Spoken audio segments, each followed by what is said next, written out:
Are you ready for the best damn sports radio show on the planet? Man Hour Nation, rise up. You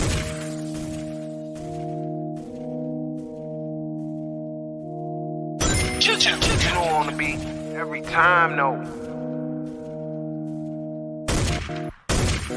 I would like to personally welcome you to Man Hour After Dark. Say that then. While I bring you the host, Mike, Buck, and Combs. You know who's coming to the stage. Sports talk than what you about to hear right here. I second that. Go. You know that it's us when we talking about sports. Giving you facts on the field to the core. Tune in, we need the support. 1 hour too short, still listen some more. On all your stations, not dropping no music. Stripes like Adidas, but Nike just do it. Down 4 in the 4th, we go for the win. Michael 2 seconds, we taking it in. Buck, Mike, and Combs. You know what's going on. Man, now we're after dark. No LA, we the big spark. No 4th and inches won't cut short. Got the best talking, it's all sports. Buzzing more than buzzer beaters. We coming live all through your speakers. Go. And what is going on, Man Hour Nation? It's your boy, BC Beastie Brandon Combs, coming to you live on this Sunday night. Man, it's been another crazy week in the NFL season. We're going to get to that. We are going to talk a whole lot of football tonight. There is no baseball talk. There is no hockey talk. There is no time for anything else. It's going to be me and my man, my right-hand man, as Buck would say, the peanut butter to my women, Torry. What is going on, Torry? The peanut butter to your women? He said that the other night, and I was like, I couldn't stop laughing. I was like, what the hell is the peanut butter to my women? And he's like, hey, you know, women need peanut butter. I don't know what it means, but it's Buck. So okay, Buck. Thanks, I guess. Yeah, hey, it is what it is. It is what it is. I'm sitting here now watching I got the Blackhawks on in the background. We'll not be watching football because the Blackhawks are playing. God, I can't even watch them. I can't even watch them right now. Why? They've been playing well as of late. Yeah, as of late. Like the first 7 games of the season were not great. Yeah, I mean they started out the season 0-8-1. And they have now gotten to the point where I believe, did they win last night? I can't remember if they won last night. No, they lost last night. I think they lost 3-2. Oh, so they lost 5-2 to the Oilers. The Oilers are good, man. But they for as bad as the Oilers so now were for years, they're 5-10-2 now. Yeah. So 5-10-2 after starting the season out 0-7-1. So it's not, I mean, you're turning it on a little bit. I was there for their first win of the season. I'll be back there again for Aubrey's birthday here in a couple weeks on December 7th. We're going back. So, well, you guys seem to be a good luck charm. So, hey, if that's the case, I guess that's my excuse to go get season tickets, right? Right. Yeah. I mean, come on, Michelle, we got to spend the money. We got to go get some Blackhawk season tickets. I mean, oh, don't make me laugh. My stomach still hurts. So you're dealing with some stuff in the area. Got an active shooter going on over there in Milwaukee. What's going on? Yeah, there was a holiday parade going on over in Waukesha, and the cameras caught it. All I see this SUV go through the barricades, and I guess they started speeding up, started running people over, stopped, and opened fire on everybody. Huh. So I mean, it's all like literally right before we went on the air. All of a sudden, my phone starts going off. And I'm like, ruh-roh, well, what's this? And then it was like within 20 minutes. So, wow. Yeah. That's crazy. So look, I live in Chicago, so every day there's an active shooter somewhere. Probably more than one. Actually, definitely more than one. But, you know, you'll be all right. I mean, you got the blinds closed back there. When we first came on backstage, you had the lights off and everything. Like, you guys in Milwaukee get scared, man. Up here in Chicago, we go outside, look out the damn doors, sit on the porch, wait to see what the hell's going on.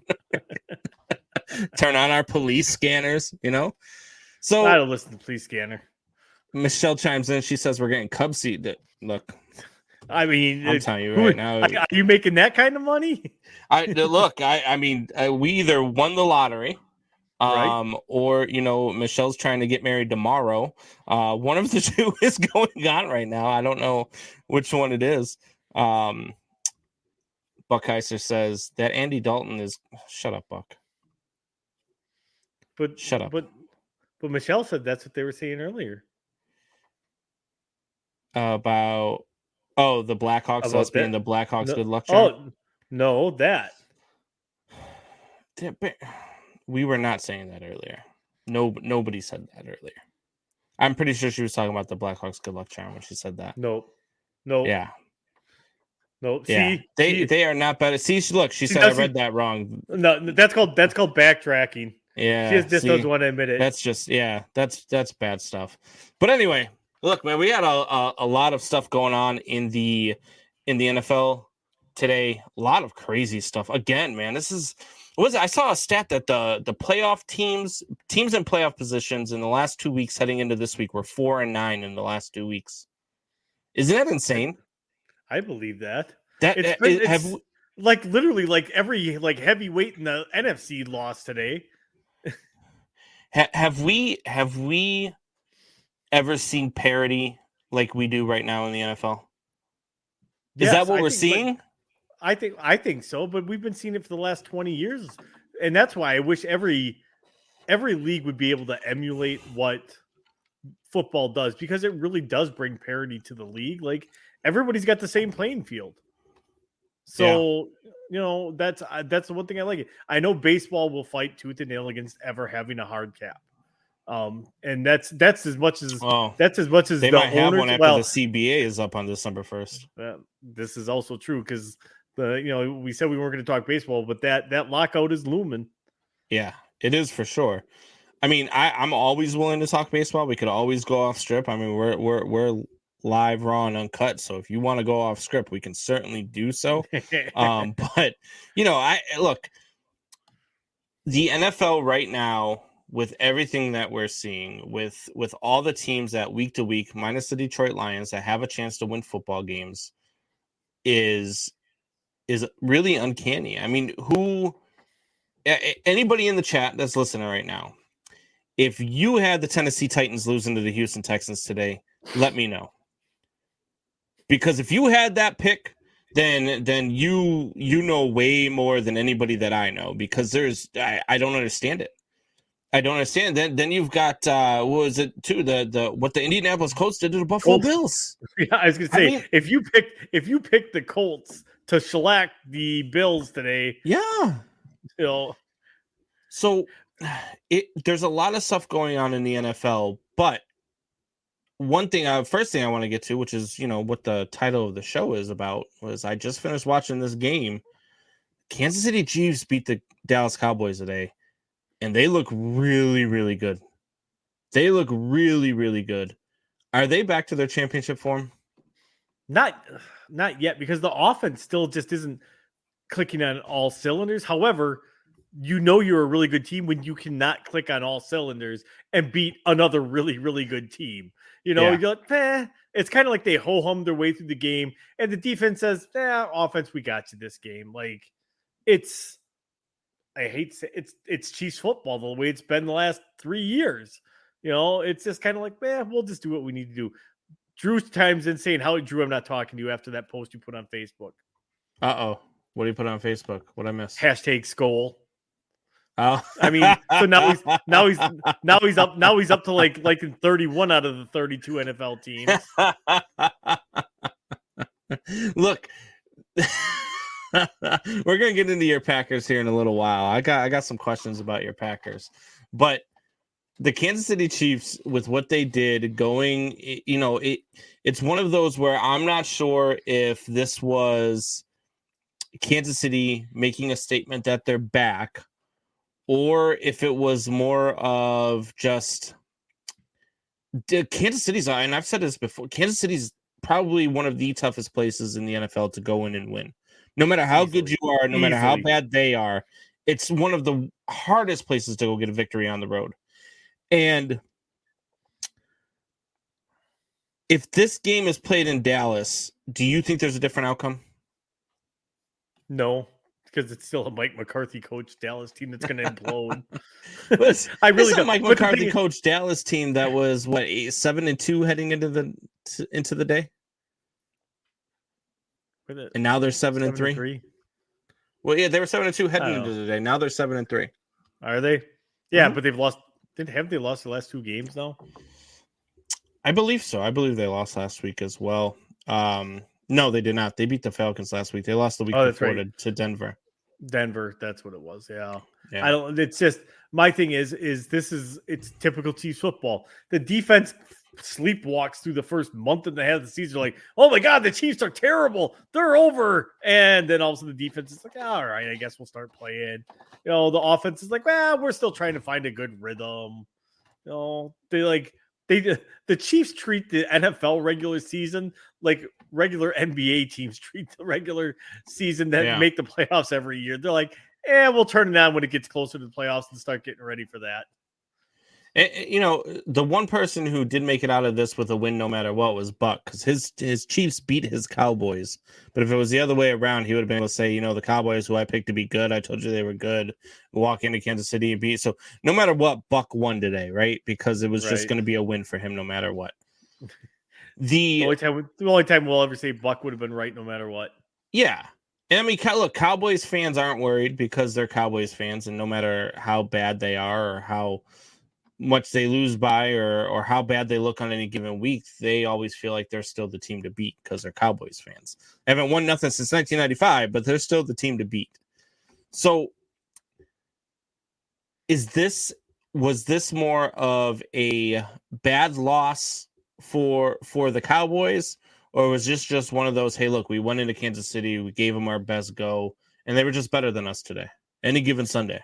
The thing is the Cowboys look like a way better team they are based off the division they play in. Yeah. I mean, the only serious contender they got right now is every single week improving Philadelphia Eagles team. Like that Philadelphia Eagles team, maybe not so much this year, but next year, they're still probably going to be a borderline playoff team, but they're going to be that team that says we're just going to punch everybody in the mouth because we don't care. So pretty much just like Philadelphia fans. Yeah. Yeah, I mean, look, I don't disagree with you. I think Dallas is just more of a product of the division they play in right now. See, I kind of agree with you, but I kind of disagree with you. I look at the Dallas Cowboys as one of those teams that has so much talent that they can be a top 5 team in the league. I said they were fifth. I said they were the 5th best team in the NFC heading in when Buck asked me last week. And you talk about them winning in the division, but they beat the Chargers in LA. They beat the Patriots in New England. So this isn't just a product of that. They've also beaten teams outside of the division. They beat Carolina. They beat the Vikings. They beat the Patriots. They beat the Panthers. So they've won some games outside of their division as well. As a matter of fact, their only 3 losses have come from outside of their division. So I get what you're saying to a point, but I still think that this is a very talented team. They've got the Raiders next week. They should win that game. They've got the depleted Saints. They should win that game. Then they get Washington, the Giants, and Washington back-to-back. They should win those games, rightfully so. They should probably be about, 12-3 heading into that game against the Cardinals in week 17. Could be.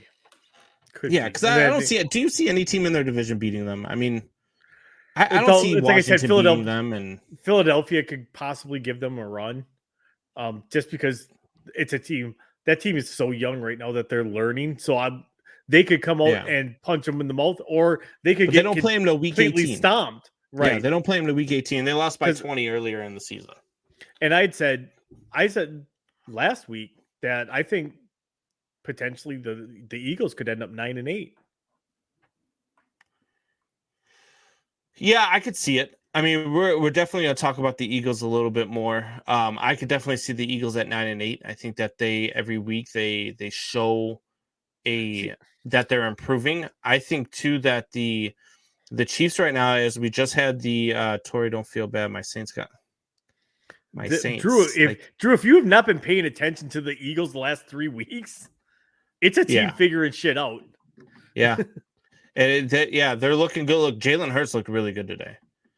I'm still not sold on him, but he keeps making it. He's Mac Jones in me. He's making it really hard on me to not run my mouth about him. Yeah. And so you've got Mac Jones is now leading his division with the Buffalo Bills loss today, but we'll get to that in a few minutes. Wayne was quick to point that out. Oh yeah, he was. The Kansas City Chiefs are now 7-4. Okay, and they started out the season. Everybody was down on them. I believe they were 3-4 or 2-4 or something like that. And now all of a sudden they're 7-4. Will the Chiefs lose another game this season? Yeah, absolutely. They will.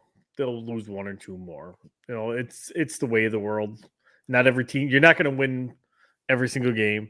I mean, there's only been 2 teams in the regular season that have ever done it. So, yep. Let's look at their schedule, right? Expected. They've got the Broncos, the Raiders, the Chargers, the Steelers, the Bengals, and the Broncos. They'll probably lose one of those Broncos games, right? They're getting division opponents always hard because you know each other so well. Yeah. And the Raiders have always had their number, and I picked them against the Raiders in Las Vegas a couple weeks ago, and Kansas City just stomped the Raiders. Well, so I thought that was their kind of get right game. Yeah. That I'm like, okay, the offense is going to start clicking, but there again, the offense still kind of had clunks to it today. But there again, if you're a solid football team, you are going to figure out ways to win those games. So yeah, and look, I mean, the Kansas City Chiefs, people talked about them being down, being out, and I don't know. I don't know that you can ever count this team out. And I don't want to compare them, but I almost feel like Patrick Mahomes, you can't bet against, just like you can't bet against Tom Brady. Right. And it's not comparing them as their career. So people don't start atting me and going crazy. I can't believe you just compare. I'm not comparing them. He's just that type of special. Patrick Mahomes is just that type of special that I don't know that I would bet against him much in the same way I don't bet against Tom Brady. It's just not a smart bet. Well, and if you remember back in like the late 90s, early 2000s, when the Tampa Bay Buccaneers were really good, when Gruden was there, every single year they struggled. They would start off like 1-3 every year, and everybody would bury them every year, and they'd like end up going like 12-4 or like 13-3. Like it's like, okay, they just ran off because their teams were that good. If for whatever reason the Chiefs are built like that, they're just super slow sometimes to get going. But there again, like I said, good football teams know how to win bad football games. And that's what they did. They played a bad football game today and still won against a very good football team. Oh boy. Drew says, my Chiefs and Cards won today. Saints lost. Steelers ? My Chiefs, my Cards, my Saints, my Vikings. Drew, you sound a lot like my first ex-wife, man. You got a lot of lovers.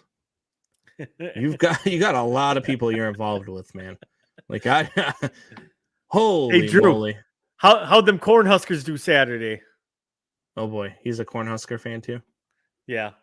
Wait, I thought he was never mind. Anyway, Chiefs and Cowboys. Who's got the better chance of playing on Super Bowl Sunday? Ooh. The Chiefs. You have to say the Chiefs. Mahomes has been to the last 2 Super Bowls. He was to the AFC title game the year before that. I mean, your smart money would be to put it on the Chiefs. Again, a very good veteran head coach that consistently knows how to get teams to win. So give me the Chiefs all day long. You look at the standings in the AFC, and you've got the Tennessee Titans, who, I mean, just got embarrassed today with that loss against Houston. Then you got the Ravens, who didn't look so hot today, but also didn't have Lamar Jackson against the Chicago Bears, but they still got the win. Then you got the New England Patriots, who every week make a believer out of me. I have to see them over the next 4 weeks. This is really going to be their telling. I keep saying that they haven't, their wins to me aren't really head turners. You know what I mean? They're a 7-4 team that doesn't really turn the needle for me just yet.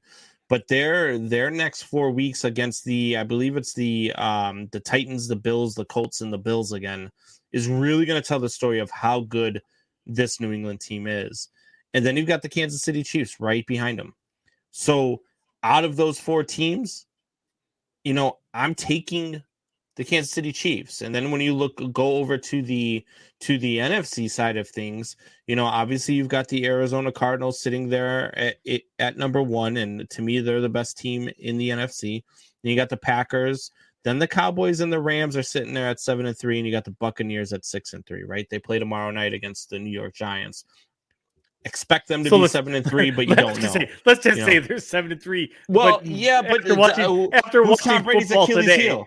Yeah, who's Tom Brady's Achilles heel though? The New York Giants, True. right? I mean, he doesn't play well against New York Giants, at least not in Super Bowls anyway. So you look at the Cowboys, and to me, out of those teams, they're not better than Arizona. They're not better than Green Bay. They're not better than the Rams, and they're not better than Tampa Bay. So to me, right off the bat, I'm taking the Kansas City Chiefs as well. Like I don't see the Cowboys in order for the Cowboys to get to the Super Bowl, the gauntlet they're going to have to run in the NFC to me is just, they're going to need some teams to get upset in the first couple of rounds. They're going to need some players to go down. What the Arizona Cardinals are doing right now to me is impressive with Colt McCoy. He's what, 3-0 now? Is the starter? You're winning with Colt McCoy, and you're winning these games, and you still don't have, you just went into Seattle and won a game. DeAndre Hopkins and Kyler Murray were on the bench. And if you're doing that, what are you going to do when they come back? To me, but is that more indicative of how good they are or how bad Seattle is playing right now? Because I think it's more indicative of how good they are. Look, I've been on that Cardinals bandwagon all year long. I was on it preseason as well. I picked them to be 15-2. I thought this was a really, really good football team. And every week they proved me right. I thought, I was like, man, Murray and Hopkins go down. Okay, so we're looking at probably about 3 out of the next 4 games are going to be losses. And instead, 3 out of the next 4 games are wins. And now all of a sudden they're sitting at 9-2 going into a bye week. And then they're going to be getting Murray and Hopkins back. So thank God, because my fantasy team's hurting. Oh, dude, mine too. I started out one of my leagues. I was 8-0. Now all of a sudden I'm 8-2 and about to be 8-3. I started off. I was 7-0, and then I lost, and then I won, and I'm lost last week, and I am about to lose this week. Yeah. I'm not. It's been a roller coaster of a ride. I looked at my my bench today, and all of my guys on my bench were out. Well, that's mine. Jamal Williams out, Kareem Hunt out, Darrell Henderson bye. Yeah. D-Hop out, Cordero Patterson out, Rams defense on bye. It's insane. It's insane. 0 points on my bench. Yeah, and I had to start Deontay Foreman from the Titans today. Yeah. I think who was my? I had to put in. That's what it was. I had DeAndre Hopkins, so I had Allen Robinson in there, and then Allen Robinson gets sick. So now all of a sudden, Allen Robinson, I'm like, oh my God, I've got nobody. I had to go pick up somebody frantically off the waiver wire. I never heard of the guy in my life, and he scored 0.3 points. I was just like, oh, that didn't really work out too well now, did it? But that's fantasy football, I guess, right? Let's get to the. All I care about is making the playoffs. I'm like the NBA. Just get me to the playoffs. I'll do the rest. Yeah. It's been bad. Michelle says, hey, Drew. Drew says, come down to last play, buddy. You almost lost. No, we did not. Who? The Nebraska-Wisconsin game. Oh. It's Nebraska-Wisconsin. Nobody cares outside of Nebraska or Wisconsin about that game. We are the best 3-loss team in the country. Congratulations. Right? The fact that the college football playoff stuff, when it came out 2 weeks ago, had Wisconsin ranked, I even looked at it and said, what? Yeah. How? Don't even get me started on the way college football. College football is just, there is no way that it's high school. It's a popularity contest. It's all there is no way. Are you the prettiest person? Okay, you can be on top. Yeah. And there is no way that it's not a, that you can ever get me to believe that there's not a bias. There is no reason why Alabama should be ranked ahead of Ohio State right now. There's no reason why Alabama should be ranked ahead of Cincinnati right now. There's no reason why Alabama should be ranked ahead of, a lot of these one-loss teams because of who's Alabama's one-loss came against. And then they tried bumping them up. Oh, well, Texas A&M, we're going to bump them all the way up. But they were unranked, and then they beat Alabama. Now, oh, wait, never mind. They're good. So next week they're going to be 23, and then the week after that they're going to jump up to 13. And then they went out and got beat by Ole Miss this weekend. So, and Alabama still sits at number 2 because they beat New Mexico State. Well, no shit. Right? God, I hate college. It just drives me nuts. They got to come up with a better system. They have to.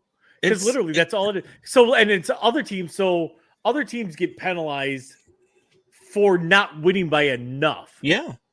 You were 17 this week and you played Georgia Southern and you had a 35-point spread, but you only beat them by 30 points. That's not that impressive. So in college football, you've got the ACC, the SEC, the Big Ten, and Big let's 12. say the Big 12, all right? So you take those, if you take those 4 conferences right there, take the top 2 teams from those conferences every year, let them play a championship game if you want to, and whoever wins gets their conference championship. But take the top 2 teams from each conference and throw them into an 18 playoff. That's how you settle the playoff dispute. That's how you settle the rankings dispute, because then look, it goes by win-loss just like anything else. You play your divisions, you play against your teams. And I would almost venture to say that, look, you only get 2 out of conference schedule, and those out of conference schedules have to come against one of those other Big 4 conferences. You don't get to play New Mexico State. You can't do that though, because a lot of the smaller schools, that's where they make their money for their university to upgrade stuff, is playing somebody like that. So I guarantee you, New Mexico State playing Alabama probably got $750,000 for the university. Well, I mean, then every once in a while you get those upsets. Like you got Florida State, who paid a team $1 million this year to come into Florida State and whoop their candy asses all over the field. But but those doesn't everybody times do that to Florida for. State lately? Right. But you're not looking for a team like Mercer to come into Alabama and beat Alabama. That's never going to happen. But 1 out of every 100,000 times will that happen. Or Appalachian State versus, Michigan. Yeah, when they were an FCS school. Right. It just doesn't it drives me insane, the schedules that they allow these teams to play in college football. Yeah. You look at a team like Alabama, right? So I'm looking at their schedule, all right? So they beat Miami, which, was an okay win. Everybody always overrates Miami at the beginning of the year. They were ranked 14th at the beginning of the year. They beat them. Then they beat Mercer 48-14. Then they had a good win against a Florida team, 31-29. Then they beat who just fired their coach. Yeah. Then they beat I can't even. This was St. Mary or something like that. Then they beat Ole Miss. Then they lose to Texas A&M. But since then, they've beaten Mississippi State, Tennessee, LSU, New Mexico State, and Arkansas. And barely beat Arkansas. Yeah, I just don't understand how you can look at that team over a team Cincinnati's still undefeated. So for them to be outside the college football playoff, to me is ridiculous. Beyond because they're a mid-major. It's because they're a mid-major, and they got to get rid of that mid-major bias, right? And it absolutely positively drives me nuts. Look, I'm a Notre Dame guy. Do I believe that Notre Dame is a top 5 team in the country, like they've got them ranked in the AP poll? No, I do not. I don't think that Notre Dame, if you put them in a game against a Georgia or Ohio State, or even as they've already proved, a game against a team like Cincinnati, they're going to prove that they don't belong there. So I love Notre Dame. I'm not a big believer into what Brian Kelly brings to the table. I'm just not. And he's proven it time and time again in bowl games. But teams like Michigan, Michigan State, Cincinnati, Ohio State, Georgia, all of those teams should be ranked ahead of Alabama right now. I don't know. Did you see what happened to Michigan State against Ohio State this weekend? Yeah, but it was against Ohio State. Look, I will take that loss from Michigan State against the number 2 team in the country versus the Alabama loss versus an unranked Texas A&M team who now has 3 losses any day of the week. Yeah. It's a much better loss than Alabama's loss has been all year round. Even Notre Dame with their 1 loss, I just said that I don't believe they're a contender. They should be ranked ahead of Alabama right now. Their 1 loss came against undefeated Cincinnati. Right. But that's what I'm talking about too, that there's that bias too, that in Alabama can lose a game and we'll bump them down to 5. Where now Oklahoma struggled and lost their game and went from 4 to like 13. And the same thing will happen here this weekend if they lose the Iron Bowl. If they lose to Auburn, they'll drop down to like number 6, maybe number 7. All right. They'll win the SEC championship game. And then all of a sudden they'll be ranked number 4. They're going to beat Georgia? You think you're going to beat? They're going to beat Georgia? I'm just saying. I don't know that. I really like Georgia. I think Georgia is really good. But if they beat Georgia in the SEC title game, they'll jump right back into the college football playoff. Oh yeah, but they could have 2. They could have 2 losses and make it. Like, and that's insane. That's insane. A 2-loss Alabama is not better than Michigan. They're not better than Michigan State. They're not better than Georgia. They're not better than Cincinnati. But they're still going to find a way to put them in.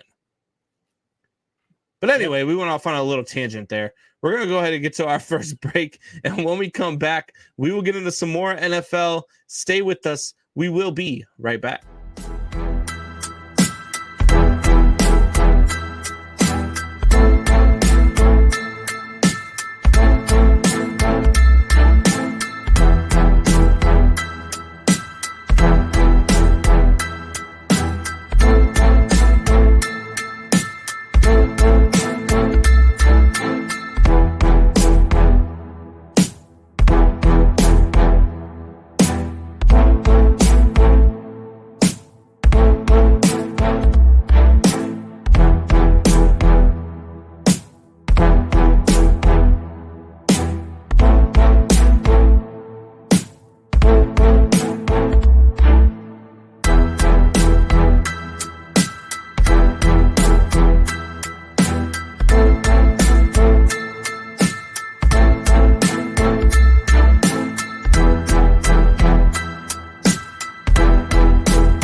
And we are back. It's your boy Beastie Brandon Combs and Torry. What is going on, buddy?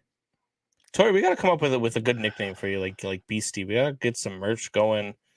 We gotta get a good nickname for you. Fat ass? I don't know. Fat ass Torry merch coming soon. Coming soon. Make white ass cheese butts and be like, here you go, fat ass. Oh man. All right. Speaking of fat asses, I just did a buck thing there. The Buffalo Bills get their doors blown off I was by gonna say, Indianapolis. that fell flat on their ass. Yeah. Yeah. They get beat up by the Indianapolis Colts. What is wrong with Buffalo right now? A product of being in their own head. At that point, it seems like they could be that team this year that read too many paper clippings about themselves and said, okay, so everybody says we're that good, so we're just going to be that good every week. Yeah. Like at that point, that's what it seems like to me. Right now, they're in their own head. They're not playing good football, and it's because they're like, everybody said we were supposed to be good, so we're just going to be good. I will tell you the big thing for me, and not only because he's just because he's on my fantasy team, Stephon Diggs has taken a back seat in that offense this year. He's only got like 2 touchdowns. Oh yeah, 2 today. Today he did have 2. Yeah. So, but I don't get it. Like it seems like they have keyed in on Cole Beasley and the other guy. I can't think of his name. Davis. Now, I've watched a couple of Bills games. Is Diggs getting double teamed? Is he getting taken out of schemes? Is he, because that would be my strategy too going into it. As we're going to shut down Diggs and we're going to make the rest of the team beat us.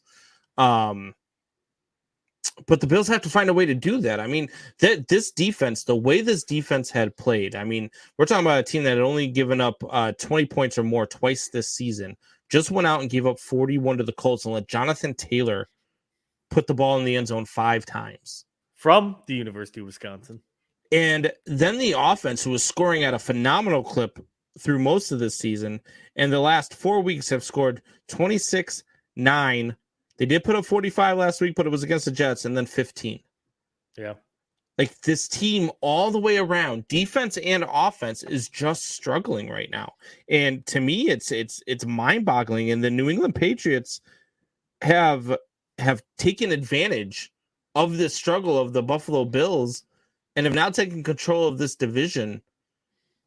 Are the Buffalo Bills in trouble of losing this division? Yes, absolutely they are. The way they've been playing, and like I said, quicksand. You get inside your own head. You can't get out. The harder you try, the more you sink. And that's where I think they are right now. They need to get back to being who they were at the beginning of the year. A dominant, very well-balanced football team. They're falling into that Kansas City trap earlier in the year. They're not running the ball. They can't run the ball. They're like, we're just going to chuck it 85 times a game. Without that running game, you become one-dimensional. It makes for game planning against you that much easier because if you're not worried about the run, neither is the other team. Right. And you look at the Bills. I said the Patriots' next 4 weeks is really going to determine the tale for them, right? The Buffalo Bills' next 4 weeks are the Saints, the Patriots, the Buccaneers, the Panthers. That for me is, you have to go 3-1 in that 4-week stretch. Yeah. You have to. You have to beat the Saints. You've got to go out next Sunday night and just absolutely Thursday night and dominate the Saints on Thanksgiving night. You have to. I think honestly, I think they will because you're going to get a pissed off Buffalo team coming in. Yeah, but this is in New Orleans, and this is a very good Saints defense. I get you're playing against Trevor Siemian, but this is still a very good Saints defense that can shut you down. And when you're struggling all offensively, a good defense will find a way to continue your struggles. So they need to go in there and absolutely dominate the New Orleans Saints. I just don't know that they will, because if you don't win this week and you let the Patriots take a 2-game advantage on you, getting into that game against New England the following week on Monday Night Football, that's really going to put your team in a bad position. Your backs are going to be up against the wall because if you lose that game, the division's all but over already. Hell, the playoffs might be out of reach by then for you. The way the AFC is shaping up right now. Yeah. You'll be 7-6 at that point if you lose to the Saints and then lose to the. You would fall back to out of the playoffs. You'd be in the hunt, but you fall out of right now with the Bills lost today. They went from like the 3 seed to the 7 seed. Yeah, absolutely. I don't know what's going on in Buffalo. I'm a little concerned about what's going on there. I don't know if they can right the ship, but they have to do it quickly, because if they don't, they're going to find themselves in a world of hurt before they can even blink. Now let's look at the other side of the ball, though. The Indianapolis Colts. They are now 6-5. They're 2 games behind the Tennessee Titans, who lost to the Houston Texans today. Can the Indianapolis Colts find a way to A, win the division, or B, sneak into the playoffs as a wildcard team?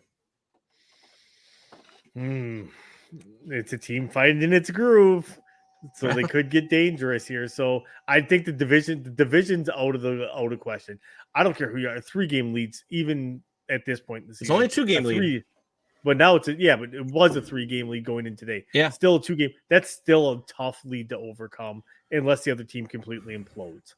I mean, you look at the Colts next, the rest of the remaining schedule is the Buccaneers, the Texans, the Patriots, the Cardinals, the Raiders, and the Jaguars. Oof. That's a mixed bag. And Tennessee Tennessee has a really, really not tough schedule the rest of the way. With their schedule here, the Tennessee Titans the rest of the way they do have the Patriots this week, but then they get the Jaguars, the Steelers, the 49ers, the Dolphins, and the Texans. Yeah. So there's no way the Colts win the division. Yeah, I don't think there is either. I think the Colts are 9 wins would be a really good season for the Colts because of the way that they started out the season. I think that 9 wins, you would have recovered really well. You can build on that towards next year. I don't see. For the record, I had them going 9-8. Except I had them winning the division at 9-8. Oh, really? Yeah, you know what? I think I had them winning the division at 9-8 as well. Because I had the Titans right there, but at 8 and 9. Yeah. Because I thought the Titans would take a big step back this year. Yeah, I was right there with you. I remember we were pretty on point with most of our picks. I'm checking my picks right now. I had them at 10 wins. And winning the division. So, I just don't envision it with the Colts. What they did today was impressive. Because it was against a very good team, but it was against a very good team that kind of lost themselves a little bit. Yeah. You'd have to really continue beating really good teams the rest of the way to hit 11 or 12 wins and win this division, because that's what it's going to take. That's what it's going to take. I think the Titans will probably beat the Patriots this week. And then the remaining schedule, I don't see, if the Titans beat the Patriots this week, I don't think the Titans lose another game this season. I think they finish at 13-4. Unless they lose week 18 because they're just resting everybody. Yeah. And that's against Houston, so you could probably rest everybody and still win. I don't know. Houston won today, so. Yeah, that's true. That's true. We can't talk too much smack that they came out and punched Tennessee in the face today and took them down. They did. So I don't know. There's a lot of things going on, and one of the teams that I want to talk about here, or maybe I don't want to talk about them, but the Baltimore Ravens beat the Chicago Bears today in Soldier Field. It was a last-second drive. Well, I wouldn't say last second. There were still 22 seconds left on the clock when they gave the Bears the ball back, and then Andy Dalton missed every receiver he threw to by 75 yards. But the Baltimore Ravens, the way Huntley looked on that final drive was pretty impressive, because for all their faults that they have on offense, for all the problems with the play calling and all the problems that I have with Matt Nagy, which I promise you I'm going to get to in a second, their defense is really the heart and core of that team. And that rookie just went down and led them down the field. Now that pass interference call at the beginning of that drive, which the guy wasn't within 3 yards of the receiver. There was no contact made the entire way. The ball was overthrown by 12 yards, and they still threw a flag for pass interference, is beyond me. Let's just get this out of the way, since the NFL can't find us. The refs in all games were terrible today. They're terrible all the way around. I posted a picture of their mascot earlier. It's Mr. Hanky the Christmas Poop. That is the NFL referees mascot from here on out, because they are terrible.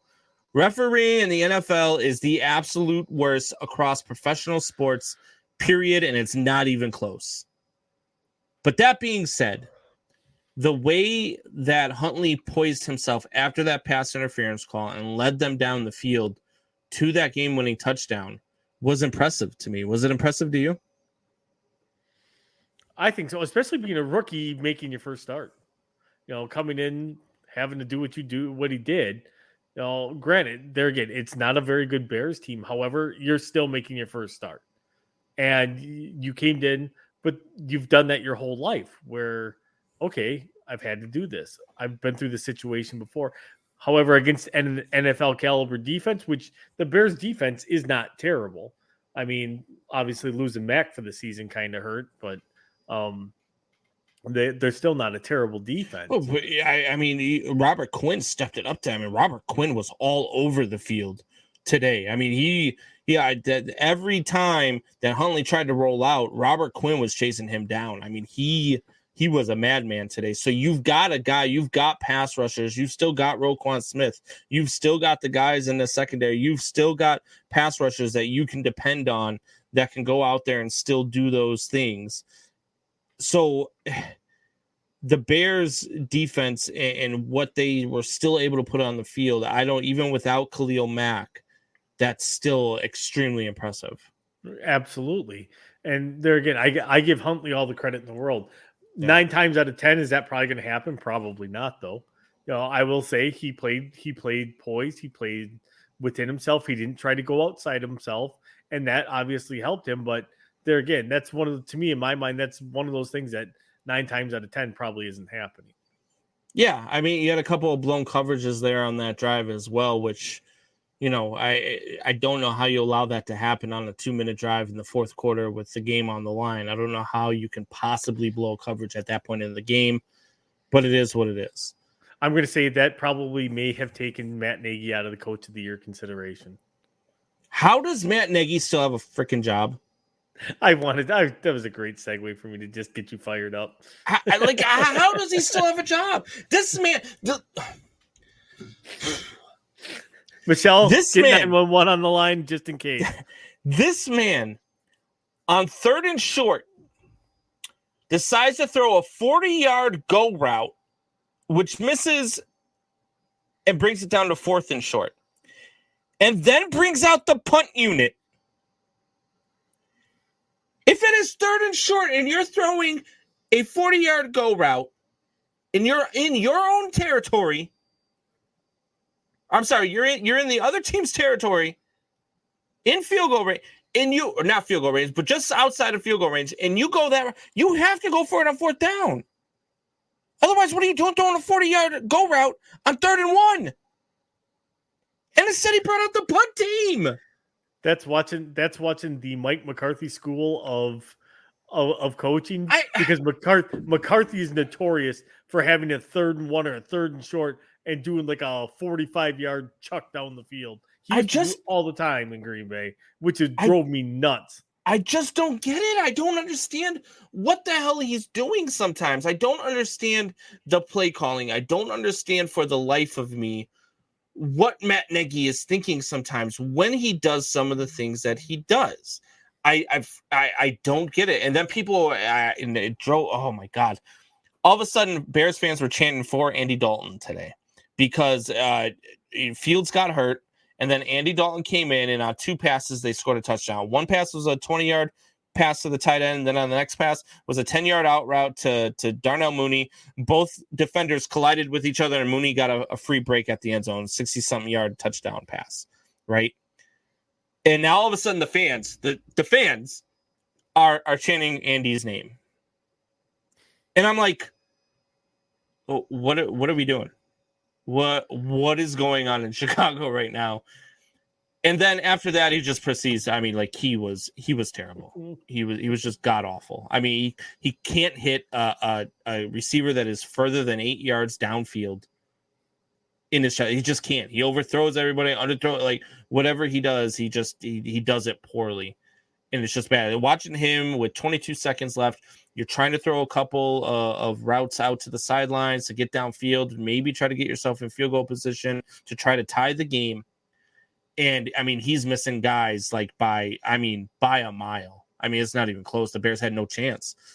But to me, like that game is lost when Matt Nagy goes right after, and now I think right after he tries to punt the ball after throwing that go route, they call a timeout, and he's all frantic on the sidelines like his headset isn't working, like he didn't tell the punt team to go out on the field, right? So then they decide to go for it because the whole crowd is booing. Nobody can understand what the hell he's doing. So then he sends the guys out there to go for it. And what does he do with an offensive line that can't stop anybody from getting to their damn quarterback?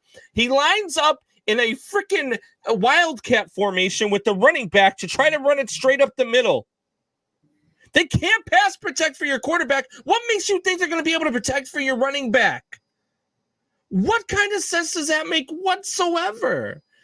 They know what you're doing. You're not lining there's no way you're putting Montgomery back there to throw a pass. You don't even have anybody else in the backfield with him to make it an option play. So everybody on the field knows what you're doing. I don't understand how this man still has a job. I just don't get it. And now we've got Justin Fields who's injured. So let me ask you a question real quick, Torry. If Justin Fields is out for 2 to 4 weeks, it looked like a rib injury when he went out, and let's say he's got some broken ribs. Say he's out for 2 to 4 weeks. Do you just sit Justin Fields the rest of this season? I would protect your investment. You're not going anywhere. Protect your investment. Save him for whoever your next head coach is going to be that won't screw him up. Yeah, I look. I'm going to tell you right now. I was all about playing this kid. Ryan Pace is going to be there still next year. No, he's not. There's no way. I'm telling you right now. There is no way you're letting Ryan Pace hire another head coach. There's I'm telling you right now, Torry, as God is my witness, if Ryan Pace is still the Chicago Bears GM next year, I will wear Packers gear all season long. All season long. Packer gear, buddy. There is no way on earth that any team, any owner, not even Virginia McCaskey, could be so stupid as to let this man hire another head coach. You can't. I'm telling you. The thing is, he drafted well. He's made some good moves. If that's the case, you might as well trade Justin Fields because you're ruining this kid's career. Because if you allow him to hire another head coach and then that head coach comes in, if that head coach doesn't work, you're going to fire Ryan Pace then. And then that new GM is going to want to hire another head coach. And you're going to have another freaking head coach and another offensive coordinator for your rookie quarterback who you just brought. Like you, at that point, you might as well allow Justin Fields to go somewhere else and be as good as he's going to be because he's not going to be that with the Chicago Bears because you're not going to allow it. If Ryan Pace still has a job next year, I swear to God, I'm telling you, I'm climbing a bell tower. I hate to break it to you, buddy. He's going to be the GM. You'll have a new coach, but Ryan Pace will still be your GM. I can't imagine. As Drew says, better invest in green and gold. Yeah, but Drew also said, "What's the point in firing him midseason?" What do you mean? What's the point in firing him midseason?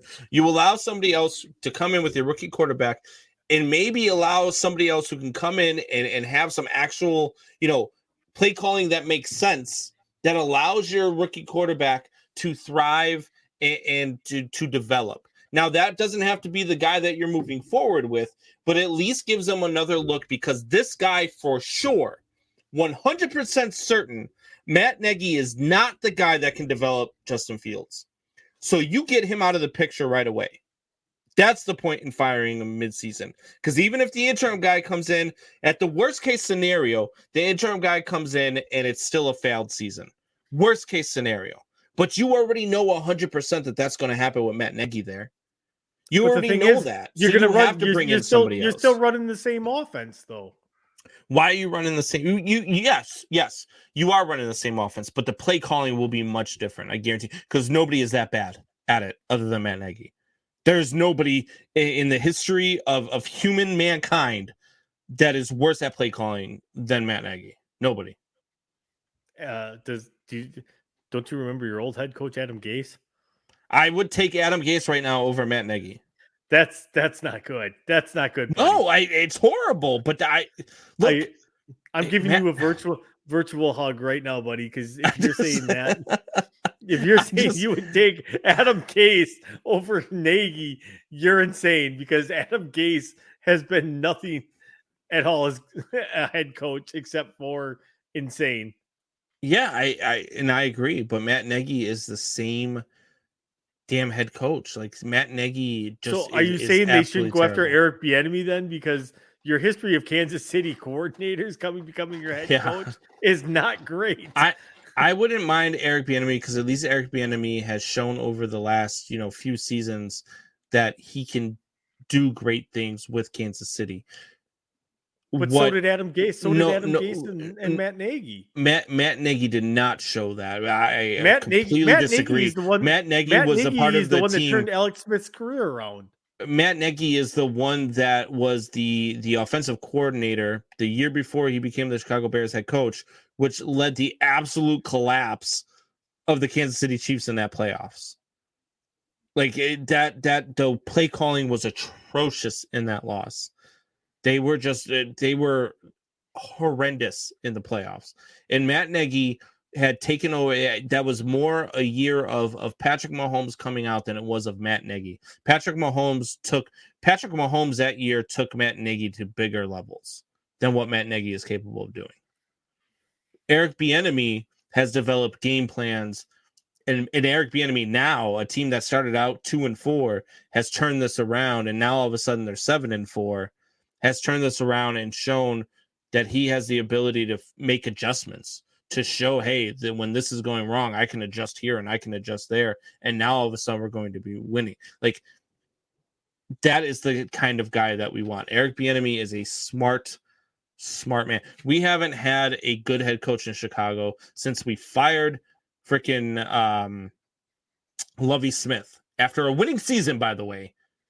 After many winning seasons, by the way. Fired Lovie Smith and brought in Adam Gase. Or John Fox, sorry. And then Adam Gase. God.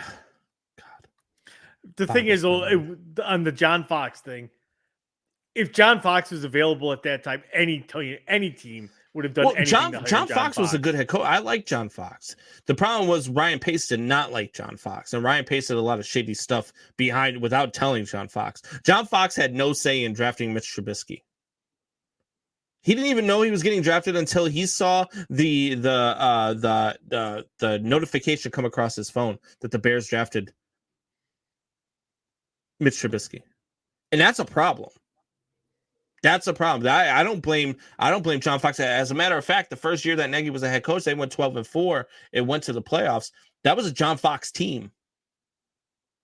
That was a John Fox team that was so damn good. That defense was ridiculous that year. Absolutely ridiculous.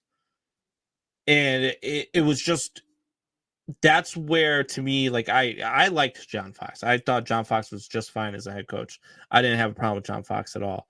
Adam Gase and Matt Nagy, I mean, those are just guys that, I mean, God, I give up. I don't know what to do, but I would definitely sit Justin Fields if I'm the Bears and he's out for 2 to 4 weeks. Protect your investment. Protect that investment long term. We talked about this a little bit earlier. The Cardinals improved to 9-2 with a win in Seattle without Hopkins or Murray. Is there a better team in the NFC? No. Are there teams that can be just as dangerous? Yes, but there's no better team. My thing is with the Cardinals, this is the team that still has never been to a playoff as a team. You can be the best team. I just see them collapsing in the playoffs. Didn't they make the playoffs last year? No, they did not. They missed it. Oh. Okay. They controlled their own destiny. I think if they would have won in week 17, they would have been in, and they lost. Okay. And so I had said last year when everybody got on that Cardinal train, I said, don't get too hyped. This is still a team that's got to learn how to win. They've learned how to win now, but now you winning in the playoffs is a whole different level. And you have an NFC team that has a whole lot of battle-tested teams in the playoffs. Yeah. That's going to be a problem for them come playoff time. Are they the best team in the NFC? Yes, on paper they are. Come January, are they going to be the best team? Only on paper. Well, let's look at playoff teams that they've played this year. We're safe to say Tennessee is probably a playoff team, right? Right. They beat them 38-13. Los Angeles Rams, safe to say they're going to be a playoff team this year. The Rams, yeah. So they beat them 37-20. Cleveland Browns are kind of hot and cold. They might be a wild card team, but for the sake of argument, let's call them a playoff team. They beat them 37-14. They did play the Green Bay Packers. They lost a close one, 24-21. So they've shown they can play and destroy some really good playoff teams and play really close with some of the better playoff teams. Like, to me, the Green Bay Packers are the second best team in the NFC. And they only lost to them by 3 points. And that was when Kyler Murray got hurt and DeAndre Hopkins got hurt too. And still only lost to that team by 3 points. The Packers were playing with their fourth best receivers, their number one. I agree. The Packers, look, that's why I think the Packers are the second best team. The Packers play very good football. All the way up until the NFC title game, they play very good football. It's the NFC Championship game is the annual game played against the Green Bay Packers for the right to go to the Super Bowl. Yeah, so I mean, that's the thing. So if the Cardinals go to the NFC title game against the Packers, the Cardinals are going to the Super Bowl. That's not true because they're not making it to the NFC title game. I said if. Yeah. They make the NFC title game to play the Packers. They're going to the Super Bowl. I've already gone on record saying they're going to lose their first playoff game. So they're going to get the first round bye and then lose the first playoff game. Then lose their first playoff game. And there again, at home. Yeah. God, I'm trying to go by the here. Let me pull up the standings here real quick and go by what it would be right now if we started. So right now, if we went with it, it would be the Arizona Cardinals would get the bye. The Packers would play the 1, 2, 3, 4, 5, 6, the Saints. The Cowboys would play the Vikings, and the Rams would play the Buccaneers. So probably the worst seed out of that would still be remaining. Yeah, I mean, if they stay the same, it would be the Tampa Bay Buccaneers. Probably because the Buccaneers probably beat the Rams, and I go against Tom Brady. But looking the way this is shaping up, you actually probably don't want the 1 seed. You'd probably rather be the 2. Yeah. It shapes up that way. I mean, you feel you're confident against the Rams, right? The way you walked into their building and smacked them in the mouth and kissed their mama on the cheek, you're okay with there again playing division the Rams. Division opponent. Hard to beat. If say they beat the Rams again this year, hard to beat an opponent 3 times in a row. And Rock says Vikings can beat both the Packers and the Cards. Well, they can definitely beat the Packers. They did it today. Again, that's look at the way the Vikings win and lose football games. Everything's been by a field goal or less. Does not say quality football team to me. And the Cardinals beat the Vikings earlier in the year. Granted, it was a 34-33 game, but they beat the Cardinals earlier in the year, or the Vikings earlier in the year. So, look, you can come out across something crazy like that. The Vikings aren't even going to be in the playoffs, so it doesn't matter anyway. Right. So I don't, man. And now I say that the Vikings actually might be in the playoffs this year because I don't think that the Saints are going to hang on. Rock says they are the best balanced team that's played. You've not won a game by more than a field goal or lost a game by more than a field goal. So you do just enough to either win or just enough to lose. That does not scream playoff team. And the fact that Kirk Cousins likes to absolutely melt down Well, they've won a game by more than a field goal. They beat the Seahawks 30-17 earlier in the year, and they've lost by more than a field goal because they lost by 14-7 to the Browns. They beat the Panthers 34-28. But look, they play teams tough. Justin Jefferson can go off and do all sorts of things. Justin Jefferson is a special player. But, and I don't know how we got on the Vikings here, but Rock wants to go there, so we're going to go there. You're talking about Kirk Cousins having to play in a primetime game. And we know what happens to Kirk Cousins in primetime football games. You like that? Yeah. You like to lose. You like to lose there, Kirk. Yep. And that's just, look, it is what it is. I mean, look, if you're a Vikings fan, Rock, look, good on you. I feel for you because I know what it's like to have high hopes for your team and then to watch them disappoint you year after year after year. As a Bears fan, I understand what that's like.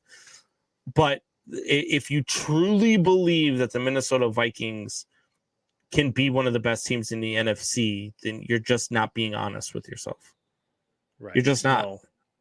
Now, and Dalvin Cook is special. Dalvin Cook is a special player. I agree with you, Rock, but your quarterback is going to hurt you. Had they done what I said, and I thought like that was the Vikings were my dark horse team in on Deshaun Watson. I'm like, they could potentially flip Kirk Cousins and what he is owed over to the Texans because the Texans will take on any contract apparently. So, but this is also a defense that has only allowed less than 20 points in a game twice this year. You can score on this Vikings defense, and when that comes playoff time, man, look, the Cardinals and the Packers, they're going to eat this team alive. The Rams will eat this team alive. The Tampa Bay Buccaneers will eat this team alive. And Rock says, no way, I'm Ravens all day, baby. Well, yep, you had a nice little win today. Screw you and your Ravens. Just kidding. Just screw your Ravens. But no, I was all right with the loss today, to be honest with you, because one of my buddies said, he's like, oh yeah, he's like, the Red Rocket came in and saved the day right after he led the Bears to that game-winning drive. And I said, yeah, actually, he kind of screwed us over because we're not winning the Super Bowl. I'd like to lose out so we get a better draft pick. And then Huntley came back and helped me out there. So I like it. We're 3-8 now, 3-7, something like that. It's abysmal. Bears are bad. But getting back at it here, I don't want to talk about my Bears anymore. The Eagles beat the Saints. Are the Eagles poised to make a playoff run? Yeah, not so much a playoff run. I think it's a little too late for them to make a playoff run. You don't think they can sneak in? Not at 9, like I said, they would have to get to 9-8, and so that's them winning because they won today. So they're 5-6. So they would have to go. They're 6-5 now. They're 6-5. So yeah, they would. No, they're 5-6. Yeah, you're right. They're 5-6. So they would have to go 4-3 the rest of the way out. Well, right now they are 1, 2, 3, 4, 5, 6, 7, 8, 9th. And they've got the 49ers and the New Orleans Saints and the Minnesota Vikings ahead of them, all at 5-5, and they're 5-6. And look at their schedule. Their schedule shapes up nice for them to go 9-8. However, I don't see them making the playoffs. I just don't. Look, I think the Saints are going to fall out of there. I think the Vikings will fall out of there. And I think the San Francisco 49ers are very capable of falling out. You could find the Philadelphia Eagles as a 6th seed in this conference. I'm not saying you couldn't do it. I just don't see it happening. I look at San Francisco, and there again, I look at another football team that struggled mightily at the beginning of this year that is now finding itself and becoming a better football team as the season goes on. And we had said it before that the NFC West and the AFC West, probably the two best divisions in football. I had the Niners as the 4th best team in that division. I think I had them going like 11-6 or I believe. Yeah. I'm gonna say, look, the Eagles are gonna be in the playoffs this year. The Eagles are gonna be in the playoffs. The San Francisco 49ers are probably their only competition. I don't think the Vikings will sustain it. The Vikings' remaining schedule is the 49ers, the Lions, the Steelers, the Bears, the Rams, the Packers, and the Bears again. They probably split with the Bears. They probably, God, I'd hate to say they lose to the Niners, but the Niners are starting to play better football. And the Steelers are just that team that every week we don't know who's going to show up. So you literally don't know what Steelers team's going to show up. Yeah, and so I'm not a big believer in what the Vikings are doing. I think that the Niners and I think that the Eagles are the two teams that are probably going to sneak in as your 6 and 7 seeds.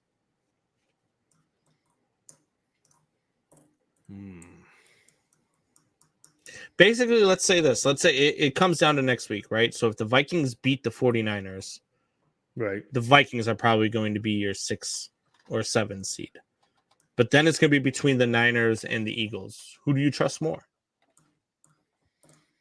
At this point, the way that they're playing, I would trust the Eagles a little bit more. But Jimmy G's got the experience. So I'm going to go. But Jimmy G's also got the knack for disappearing when it counts. Does that as well. So I just, although I mean, they're getting. He's only 2 years removed from leading them to a Super Bowl. Yeah. So I'm gonna go with my gut. My gut says Jimmy G. And the Niners, give me Jimmy G and the Niners over the Eagles. Again, that is a very young Eagles team that is going to be up and down. You know, just looking at their schedule, it's like I said, that's where I think that they could be 9-8 because I think they played the Giants twice yet. They have to play, like the only tough team really that they have left is Dallas in Week 18. Drew says they beat the Packers twice. I'm happy. Who beat the Packers twice? Nobody's beating the Packers twice. He's asking he's saying if the Vikings beat the Packers twice. Oh, if they beat the Packers, yeah. I mean, yeah, it's possible. I mean, but not probable. I would think. I mean, look, it's the NFC North. I never pick anybody to sweep the NFC North. I always pick 1-1. So you right off the bat, nobody in the NFC North will ever have less than 4 losses or 3 losses. I should say. But the thing is, though, is you can't really say that Matt Nagy's only got 2 losses since he's been coaching the Packers inside the division. Both of them to the Vikings, once last year and once then this year. No, they lost to the Packers twice last year, didn't they? The Bears didn't beat the Packers twice. You're saying Matt Nagy only has 2 wins inside the division? No, Matt LaFleur. Oh, Matt has LaFleur. only lost 2 divisional games since he's been the head coach. Yeah, I'm just saying I just don't pick it because these teams are just always. I mean, it's a black and blue division. These teams just beat the snot out of each other when they play each other. Usually they do. I mean, the Packers have won. I think the last four meetings against the Bears. I don't think they've scored more than like 17 points in any of those meetings. So it's just one of those divisions where they always, they play each other tough. So I just always pick, a split for all of them. I don't think the Vikings are going to beat them twice. It's going to be interesting. Let's take a break and we'll come back and we're going to talk about this division. We're going to talk a little bit about the Green Bay Packers. So we'll be right back. Give us 2 minutes.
And we are back just in time because I was just screaming at my TV as the Blackhawks had a wide open net and Patrick Kane missed the damn net.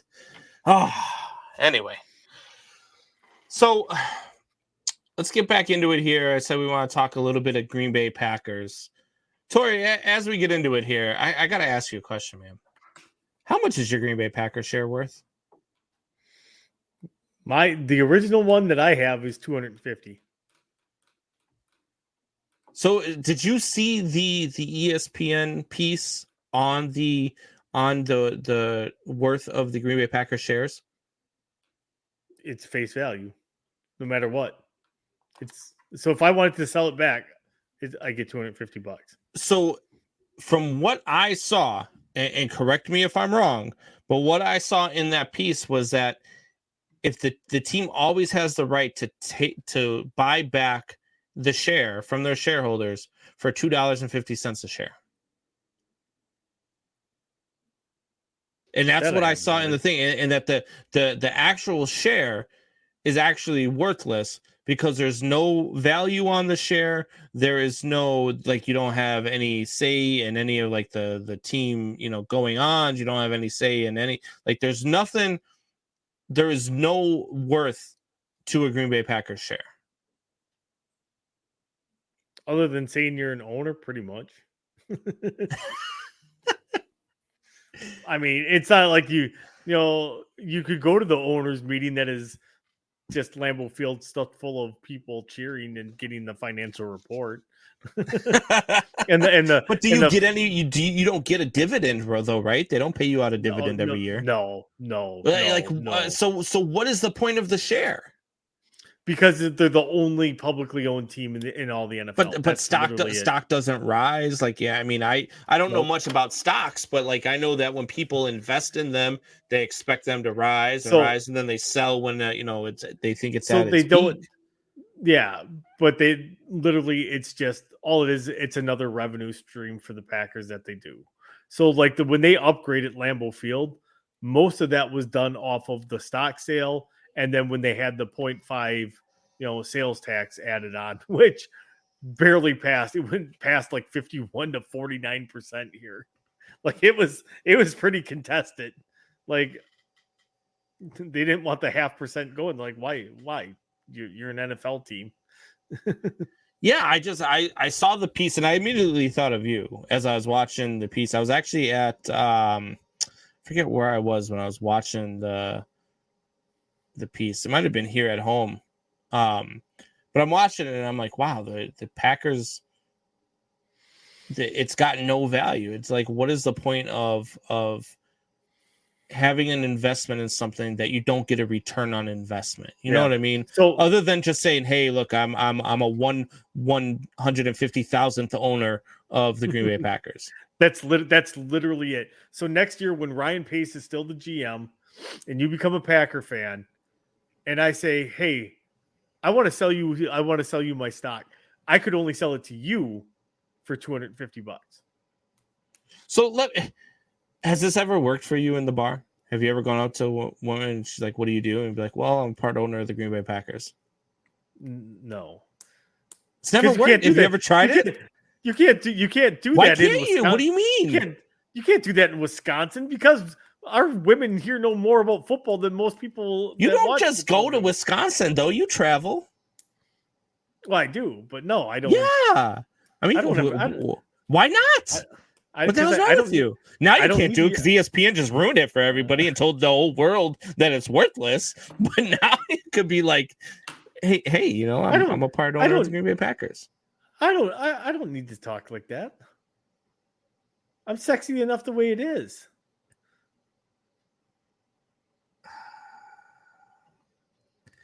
And so now we're going to continue the show without Torry after he just been said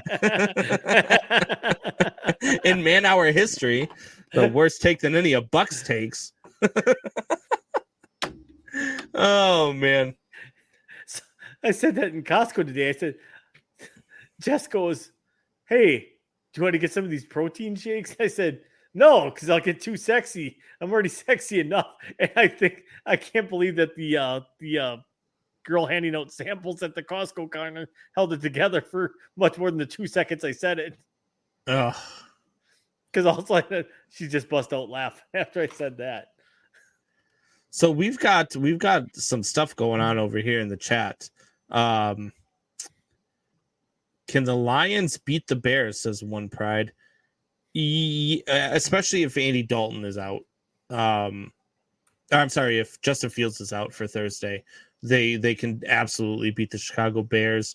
Man, I hate saying that with any, because look, I get it. You're probably a Lions here, judging by the name is One Pride. I don't ever want to bet on the Detroit Lions to win a game. And I said a couple weeks ago that if they were going to win a game, it would have been against the Philadelphia Eagles. And I was way wrong on that one. Then I thought, well, if they're going to win a game, it's going to be against the Cleveland Browns, who don't know when to show up. And I was wrong again today. This defense of the Bears could absolutely positively just shut you down and make you wonder what is going on. But without Justin Fields, I saw the way that I saw the way that Andy Dalton played today. It doesn't give me any hope that Andy Dalton can do the right thing. But look, the other thing is that I'm hoping for a better draft pick, and if anybody can screw that up, it's Andy Dalton and the Bears, right? Anybody can. They're going to find a way to finish this season at 8-9 and be the 11th pick in the draft instead of having the 3rd or 4th pick, right? That's just how it goes. And Rock comes out and says the Lions can get to Dalton, but he gets clutch if given time. He has seen a lot. He says the Bears' offensive line, like the Ravens, are not good at protecting quarterbacks and 5 or 7 step drop. Yeah, and you know what else, Rock? Our head coach is not good at realizing that they can't protect a 5 or 7 step drop. So that's all he calls for plays is 5 and 7 step drops. One Pride says Dalton is not clutch. LMAO, I agree with you there, One Pride. He is not clutch, but neither are the Lions. The Detroit Lions are just they're just not good. They've had some heartbreaking losses. Don't get me wrong. They've had some heartbreaking losses, but that's kind of what the Lions do. They find a way. There's teams where we talk about the New England Patriots. We talk about the Kansas City Chiefs. We talk about the Los Angeles Rams. They find ways to win games. The Detroit Lions find ways to lose games. Not in an Atlanta kind of way. Yeah, nobody really does that in an Atlanta kind of way. They're kind of in a league of their own. Nobody does that in the Atlanta kind of way because Atlanta just invents that way. Yeah, I don't. I don't want to say that the Detroit Lions are going to get their first win on Thanksgiving, but their best chance to get a win is on Thanksgiving. I mean, if Justin Fields is out with the ribs and Andy Dalton is in there, they'll probably win this game. It's probably going to be an ugly one too. I mean, we're all going to be ready for dinner after this one because it's going to be like a 9-6 game. It's going to be horrendous. So yeah, can they do it? Sure. Would I bet on them to do it? No. But would I bet on the Bears to win the game? No. So take that for what it is there, One Pride. But getting back into where, we talked about the Packers and how much a share is worth. The Bengals beat down the Raiders and the Lions lose to Cleveland. So One Pride, this one's for you here. Torry, which fan base do you feel more sorry for? Raider Nation or the Lions Den? The Lions Den. Every day of the week. Like, the Lions fans have been dealt such crap hands for so long. Cleveland has seen more success than they have. Even when they had the greatest running back, in my opinion, of all time, in Barry Sanders, they still I agree with you. They were decent. They went to an NFC Championship game, but they never built anything much around him. He never had a quarterback, really. I mean, he got Eric Kramer, he got Scott Mitchell, who each had like one good year with them. Yep. They had originally picked Andre Ware, in 1990 who, when he was at Houston, was supposed to be the next big thing, and he flamed out of the league. The best quarterback he had was probably Rodney Peete. So I actually feel worse for the Lions fan base. One, because they've suffered for so long. Two, because Raiders fans are kind of assholes. So Look, I really don't. So I really don't have a lot of love lost for them, for the Raider fan, because they still live by the 80s mantra of, just win, baby. Like Al Davis is still alive and this is still the 80s and they can do steroids and drugs and whatever else to make themselves a good football team. Yeah. But yeah, give me the Lions fans all day long. I secretly pull for the Lions to win. I really hope that they actually become a good football team someday. Yeah. Because I really do. That fan base deserves to be shown what it feels like to feel good for like a year. Yeah. And there's one fan base I've always said that no matter what, I never wanted to win. And that's the LA fan base, right? And yeah, I know they're in Vegas now, but the Raiders are an LA team. So that is just one team that I will never I don't care about their fan base. I think their fan base are a bunch of idiots anyway. And I don't care if they go 0-16 for the next 40 years. They deserve it. Lions fans, man, they're a good fan base.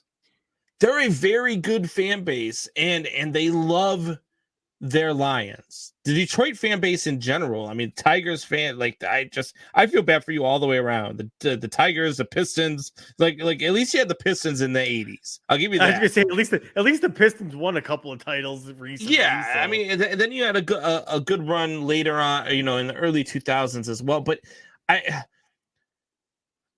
and you had the Red Wings too, so I'll give you that. Nah.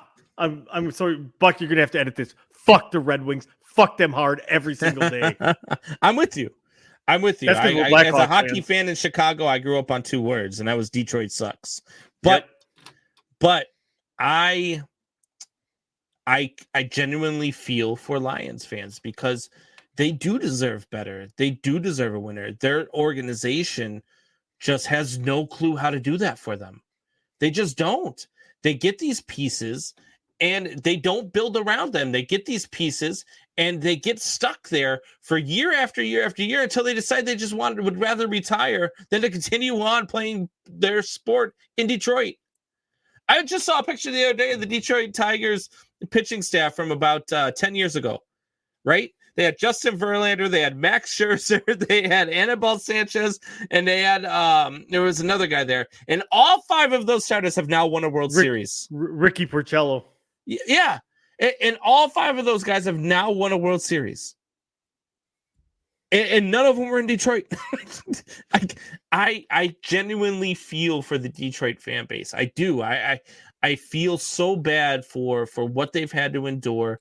The fact that they never were good enough to win a Super Bowl with Barry Sanders. The fact that ever since Barry Sanders left, I mean, they wasted Megatron's career. They wasted Matt Stafford's career. They constantly waste careers, and that's just what the Detroit Lions do. So for me, I feel worse for the Detroit Lions fan base than I do for any other fan base in professional sports. I really do. So one pride brings this up. So you got to think of or do you think that the Lions should have taken Fields instead of Sewell? I don't think so. I think they made the right pick. Honestly, because I do. Because if you have a solid offensive line, and this is why part of the reason that I thought Goff would be okay. If you have a solid offensive line, a mediocre quarterback can make your team look good if he's got all the time in the world to throw. Wow. I highly disagree with you there. Highly disagree because you went from Matt Stafford and you just went and got Jared Goff. You could have had Justin Fields. They still have a really good offensive line even without Penei Sewell. Even without Penei Sewell, they have a good offensive line. If you put Justin Fields behind a good offensive line, you get him a weapon at running back and you get him a couple weapons on the outside. Instead, what did you do? You brought in Penei Sewell to protect Jared Goff with no weapons around him. And Jared Goff with no weapons around him is the worst quarterback in the NFL. The thing is, he's got DeAndre Swift. He's got Jamal Williams, who's been hurt. their wide receiver core has been ravaged by injuries this year. Like their But number one receiver was started off the season as like their number 5. Well, their number one receiver with Jared Goff throwing to them is just as good as any number 3 wide receiver in the league because Jared Goff is throwing to them. Now imagine if that was Justin Fields. Imagine if you had a guy for the next 10 to 15 years that you could build around, which I'm not confident that the Detroit Lions could build around him. I'll give you that. I'm not confident that they could do the right thing and find a way to win with a guy like that. Next year's draft, they will probably take a quarterback next year. But what quarterback are you getting out of this draft? I mean, this is probably the worst quarterback draft class in a very long time. It depends. Have you seen what Pickett's been doing at Pitt? I know it's on your mind. I have seen what Pickett's doing there.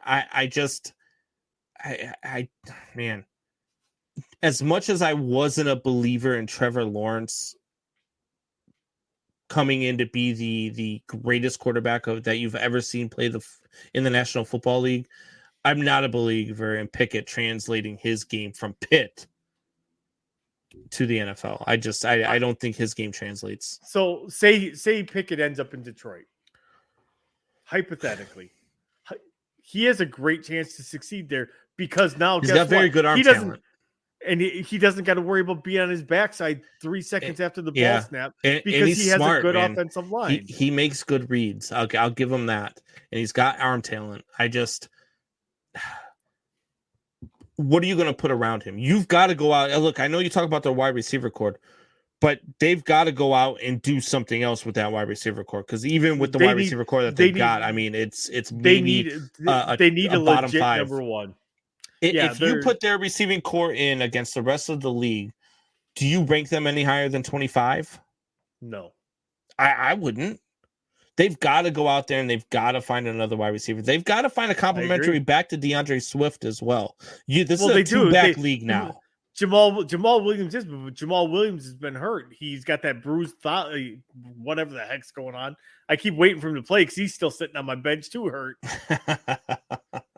Because that's my entire roster. Jamal Williams, for the last 4 years in Green Bay was a great backup. Like he could come in and take over that role. He's a great complimentary back, and he picks up blitz as well. They have a good running back. He's just got to get healthy at this point. TJ Hawkinson and Amon-Ra. I do like TJ. Amon-Ra St. Brown has potential. Quintez Cephas has potential, but neither one of them are going to develop into legitimate number 1 receivers. They are more the role for a number 2 or a number 3. Here's the problem, Pride. I just said TJ Hawkinson and Amon-Ra, and I thought you were talking about quarterbacks coming out of this year's draft class. That's how little anybody knows TJ Hawkinson and Amon-Ra. You just don't. These are not everyday names. These are not guys. I thought you were naming TJ Hawkinson's the top 5 tight end in the league. I legitimately thought he was talking about some quarterbacks coming out of college. I had no clue who he was talking about. I'm not. I swear to God, 100. Hey, I swear to you, I did not know. I thought he was talking about quarterbacks. So Rack comes in and says Pickett staying at Pittsburgh, bro. Not a chance. Not a chance in hell he stays. I could see if you were playing in Alabama or somewhere else, but your draft status is not going to get any higher than the number 1 overall pick. And that's already being discussed that he could be in the number 1 overall pick. You are not staying at Pitt unless you are so dead set against playing again for that organization. And then Rock comes out and says that the Steelers let him out of Pennsylvania, it'll be a shame with an aging Big Ben. The problem is the Steelers won't be in position to take him because the Steelers are going to be a playoff team. They're going to be picking, somewhere around 14 or 15. They're not going to be picking, actually, I think if you're a playoff team, you pick in the 20s, right? So you're not going to be in a position where you can take Pickett's going to come out and Pickett will be a top 5 pick. Yeah, I agree with that. You are not unless you are trading up and giving up whatever. But see, Pickett to me is Mac Jones, right? Pickett to me is a guy who has to go to the right situation. And are you sure that Detroit is the right situation? Honestly, yes. I like Dan Campbell as a coach. I think Dan Campbell is good. Dan Campbell has the I don't care attitude. You know who's going to pick Pickett? The New York Jets. The New York Jets are going to take Pickett, and they're going to trade Zach Wilson. Because that's what the New York Jets do, right? And plus, that would just make my premonition come to fruition a year earlier than what I said. Are you still a big believer? I don't even know if you were a believer. I was a big believer in Robert Saleh. I think Robert Saleh can still do good things at the Jets. I think do you still think that? I do. I think the Jets actually have a good young roster. It's going to take time. They have a good young roster of a bunch of people you never heard of. But in 2 years from now, you're going to know from. And so I got into it with a Jets fan. And this was that game where in his first 5 attempts, he threw 4 interceptions with Zach Wilson. And I said, look, I'm not saying the Jets are a terrible football team. The Jets are a young team. I am saying that. I said, but if you want to go anywhere, it's going to be with somebody other than Zach Wilson. Zach Wilson's not the guy that's going to lead you to the promised land. You need somebody else. You're developing a good young roster. You have a good head coach. You need a different quarterback. I disagree. I look, I know you don't like Zach Wilson. I know you didn't like Zach Wilson coming out of the draft. Not that you don't like him as a person, but you don't like his game. I don't like the way he translated in the NFL. And I had Zach Wilson as the number 1 quarterback coming out of the draft. I thought he was the best prospect in the draft. And I just feel like the New York Jets just aren't ready yet just because of the roster that's around them. Yes, they went out and got Robert Saleh. Yes, they went out and drafted Zach Wilson, right? But that's not enough. You have to have an offensive line. You have to have a better wide receiver core than Corey Davis, Elijah Moore, and Jamison Crowder. You have to have a better running backs than Michael Carter, Ty Johnson, and LaMichael Perrine.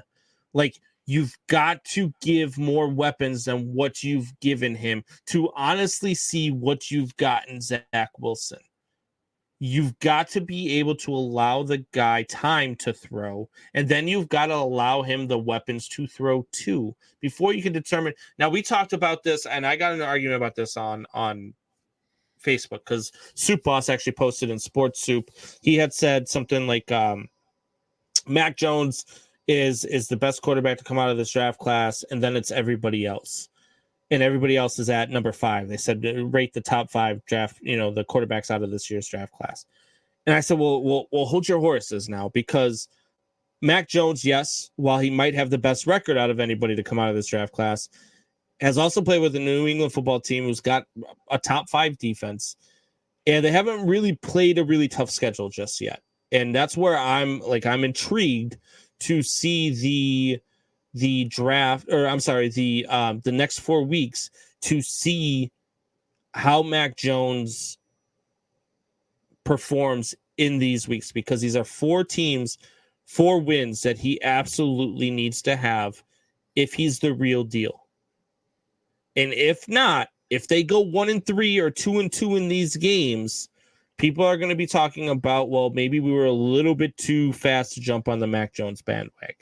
Maybe, he did beat the Jets twice, and he did beat the Texans, and he did beat, these teams that are just not very good football teams. And maybe he did take advantage of that. But if he goes 3-1 in those weeks, or possibly even 4-0 in those weeks, then you have to have the real conversation. But we haven't seen enough from Zach Wilson or from Justin Fields with the stuff around them to actually make an honest prediction as to, hey, who's the best quarterback out of this draft class? Can you say who had the best year? Sure, absolutely. And by far, it's Mac Jones right now, right? I mean, nobody's even close to what Mac Jones is doing right now. But he's also doing that with the New England Patriots, with Bill Belichick, with a very good, stout defense. So I like what I'm seeing from Mac Jones, but I'm not just yet ready to crown him the next Tom Brady.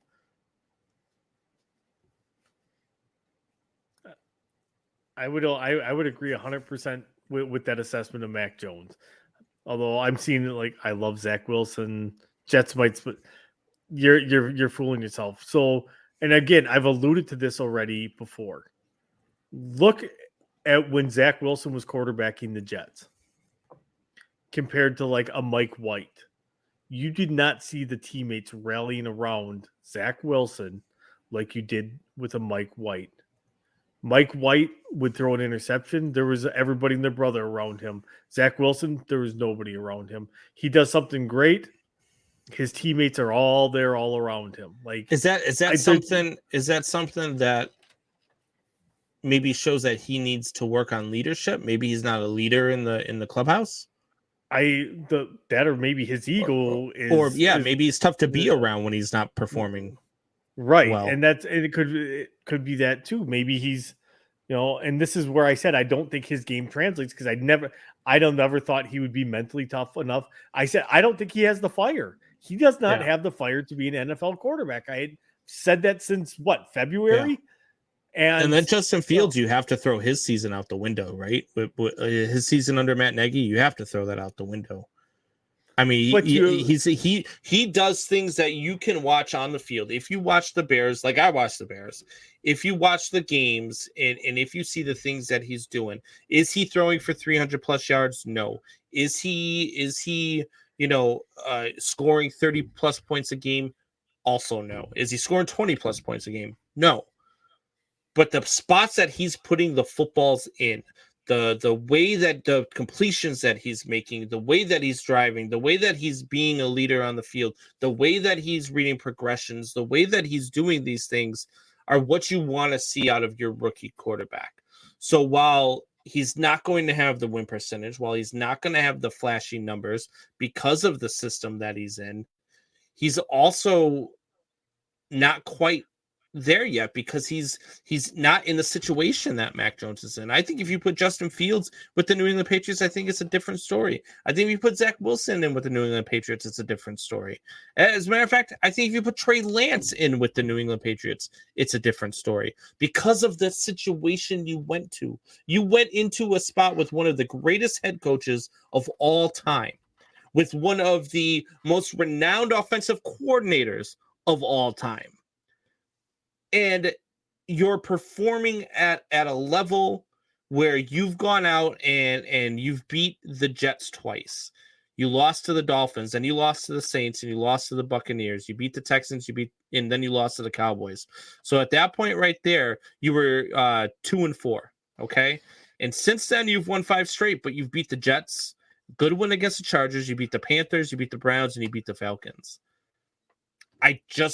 To me, it's not there yet. To me, I haven't seen enough from Mac Jones to sit there and say, wow, what he's doing is really, really impressive. Because I would look at this schedule just like I look at anybody else's schedule and be like, yeah, that's not really that impressive. When you look at what Mac Jones has done, and then you look at the quality of opponents that he's playing. Now you look at Justin Fields and what he's done. We'll say he started week 3 against the Browns. We all know what happened there. Then he beat the Lions. Then he played the Raiders, the Packers, the Buccaneers, the 49ers, the Steelers, and the Ravens. I mean, that's a gauntlet. That's a lot better, stiffer competition, a lot better defenses than what Mac Jones has seen just far, with a lot worse head coach and a lot worse offensive coordinator. So the best GM in the league. Stop it. I'm just saying that you have to pause and you have to look at the situation as a whole, and you can't just go out there. Get out of here, One Pride. You just want to see it because you're a Lions fan. You've got to look at the product as a whole, and you have to say, you know what? Yes, he's in a better situation, so yes, he's having a better season. But let's at least wait till after the rookie deals are up before we say, hey, out of this draft class, who is the better quarterback? I mean, you can say 1 year, but again, only one of those quarterbacks is in a really good situation. And so he's having the best year. I mean, I kind of agree, but not really, because after watching Ryan Leaf for 1 year in San Diego, you knew he was going to be a bust. He was clearly not going to be a good quarterback. Yeah, but you know what? A lot of people could have said the same thing about Peyton Manning after his first year. Yeah, but Peyton actually showed flashes of, okay, this guy could be really good. Ryan Leaf just showed none of that, except for that's true. because he had mental meltdowns every time he threw an interception. Yeah. And the worst part about it for a guy like Justin Fields is because he's got that stigma. Like, Luke G will come on Tuesday. So one pride, if you're ever, I think you actually came because of Luke G. But Luke G being a Lions fan likes to say, oh, well, the Bears drafted Justin Fields and he's a Ohio State quarterback, and name me a good quarterback out of Ohio State. Well, okay. And then my comeback is always, well, name me the college that is considered quarterback U. Because there's a lot of colleges that have never had a good quarterback until one comes out of that college. You know what I mean? Like you look at Patrick Mahomes. Where did Patrick Mahomes go to college? Texas Tech. All right. So name me another Texas Tech quarterback that's as good as Patrick Mahomes. Cliff Kingsbury. Yeah, exactly. That's my point. In college he was. Exactly. But that's what I'm saying. In the NFL, name me one a Texas Tech quarterback that was as good as Patrick Mahomes in the NFL. Mahomes was a losing quarterback in college.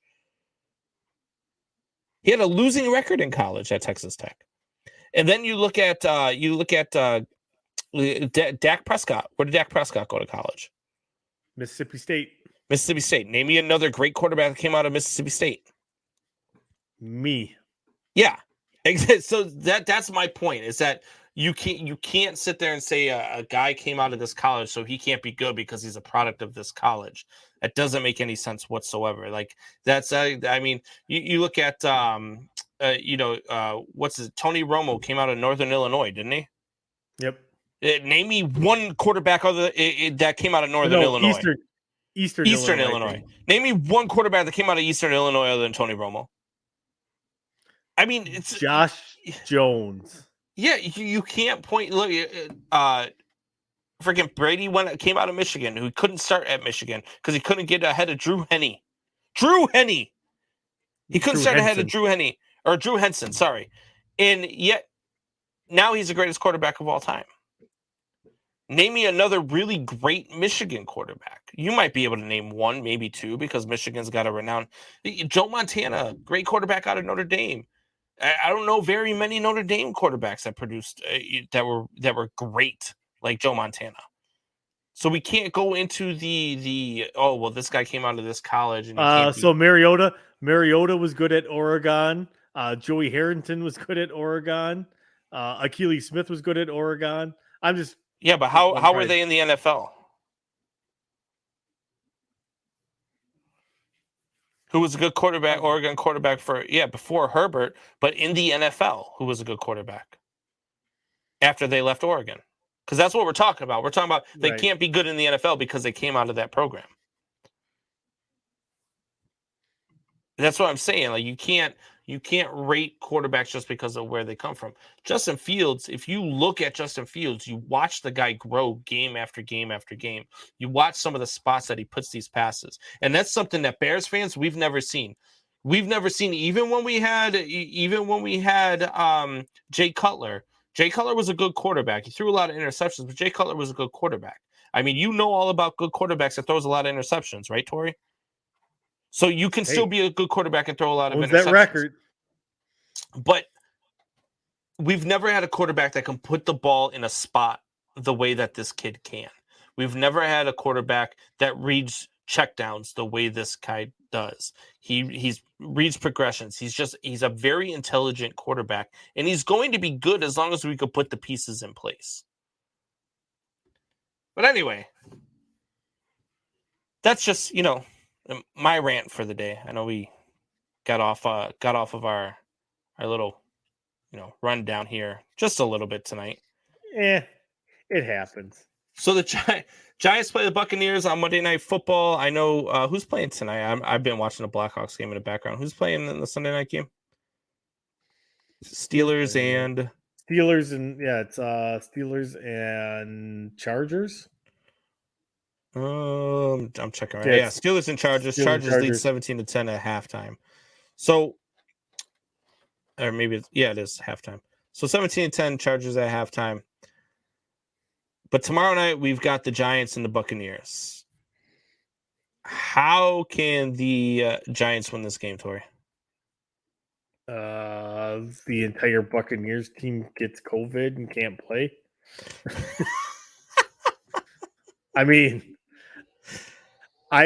Look, crazy things have been happening though in the NFL. This is true, but the Giants have not taken the step forward and not taken we're a better team now. And like they have looked the exact same all year. Nothing has changed, which means that you can tell exactly who Joe Judge is, and he's from the Bill Belichick disciple tree because everything is just kind of the same and trust that system.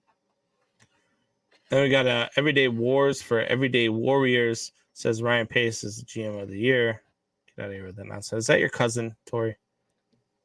What? Is that your other YouTube name? Yeah. Okay. I'm like, it's got to be a Tori. It's got to be his cousin or his mom or something who's watching the. Man, my mom doesn't even know how to turn a computer on.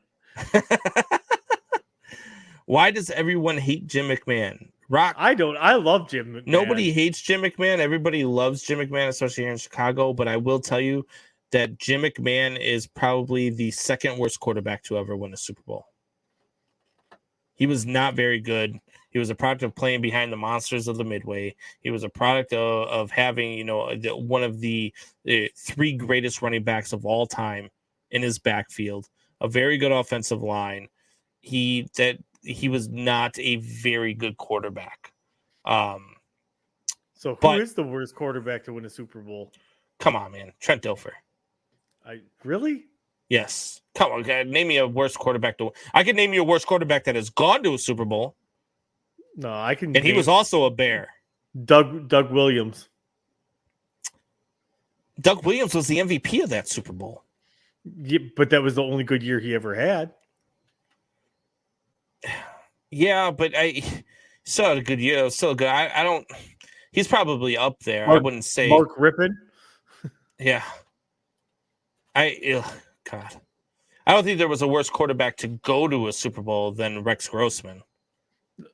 No. Yeah, I mean Rex Grossman led the Bears. Yeah, the Bears won 4 games that year without an offensive touchdown.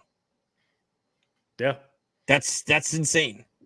That was Rex a whole Grossman lot of just terrible. A whole lot of a great defense and Devin Hester.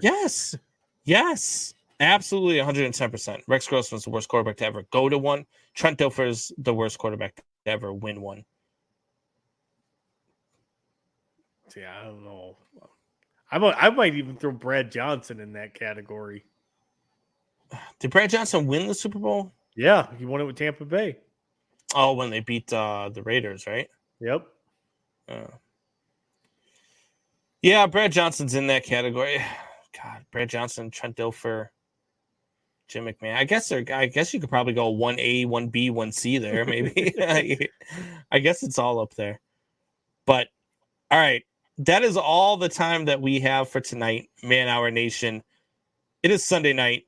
You guys enjoy your night. Enjoy the rest of the football game. I'm going to go enjoy the third period of the hockey game. We've got more coming at you tomorrow. Tori, are you with us tomorrow? Not that I know of. Maybe. I don't know. I might be solo then. Buck is gone all week. He left to go visit family in Kansas for his for Thanksgiving week. Wyatt is in Florida. He doesn't answer messages anymore. And then Tori is on part-time status. Soup Boss is Soup Boss. Part-time status. Yeah, I would love to yell at Soup Boss for a day, but we'll get into it. I might be solo tomorrow night, but that's all right too. All right, for sure. I know I can't do Tuesday and Wednesday. That's for sure. Yeah. All right. Perfect. Well, Tori, hopefully we'll see you tomorrow night. If not, Man Hour Nation, rise up.